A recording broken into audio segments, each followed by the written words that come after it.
What else is new in technology, Jeff?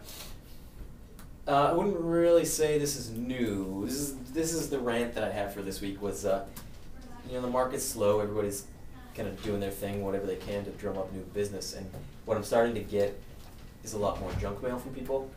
Like what? Or like junk emails, or just both. I mean, I'm getting a crap load of emails from people that I talked with 5 years ago, that real estate agents or mortgage brokers or whatever. I'm starting to get there's newsletters and all this stuff that they should have been doing this whole time to keep in touch with me, and now all of a sudden it's like 5 years later I get a newsletter from the guy who remember did the your lawn guy's 5 years name. ago. Yeah, I mean, it's like there's a difference. When I first did the loan with the guy, if he would have opted me in for himself or whatever and put me into his newsletter, that's one thing. But to do it 5 years later, it doesn't really.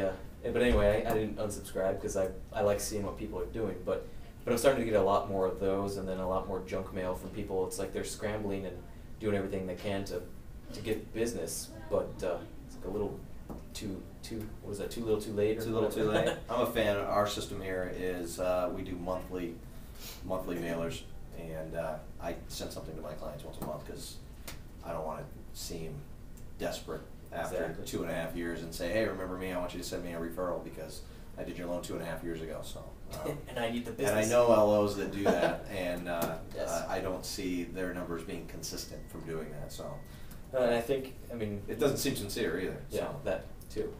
And that's the first thing I thought is, why's the guy? What's this guy want? That was actually the very first thing I thought was, what's this guy want? So then I opened it and I was like, oh, he wants business. Well, yeah. A little too late. But like you do, I know you do the newsletters because you help me. That seems to be, it actually works. I mean, that's why I think you've kept doing it. Every time you send one of those out, you seem to get people. Every time I send a letter out, I get at least 10 responses. And if it's not, it doesn't have to be a transaction, but it's usually just saying, hey, how you doing? And they say, hey, this is a good newsletter, and go Blazers or whatever it might be. So it just keeps me in link with my people, in sync with all of them. Top of mind status. Top of mind status. I want to be in your top of mind status. But that's what it takes to continue. Like you said, you might not get a transaction from it right then and there, but it will happen eventually. I've closed transactions where this is a good story actually. I started a loan from beginning to end via email from one of my newsletters, and at the end of the transaction, when he was going to the signing, his name was Eric, and he says, "Hey Brian, one more question for you." And I said, "Yeah, what's that, Eric?" And he says, "How have we met?" And I said, honestly, I said, I don't know how we've met. I said, I think maybe you know somebody and I know somebody in common. Your email came across me. Somebody forwarded my newsletter to you or something. But I said, we know somebody in common, and we couldn't quite figure out who it was. But I said, why did you call me to do a refinance? And he said, well, I've been getting your newsletters for over a year now, and when I had a question, you answered me right back, and we just kind of got the ball rolling. So persistence and consistency is important, I think. So, and sincerity in it.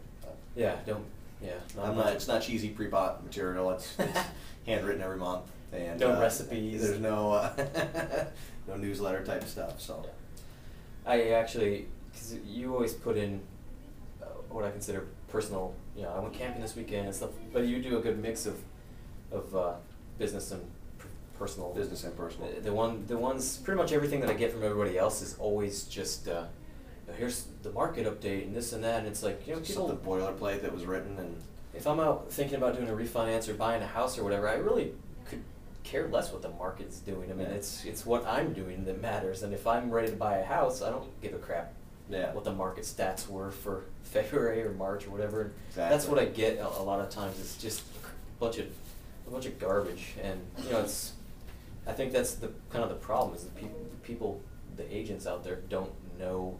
They don't have somebody that says, "Hey, we don't want to see this." People unsubscribe, or they just keep getting it, or they delete it, or whatever. But if you put in a good mix of business stuff and personal stuff, and tell people what's going on in your life, and make it transparent, so it's like they feel like they're getting to know you a little more than. Thought I was closing as well.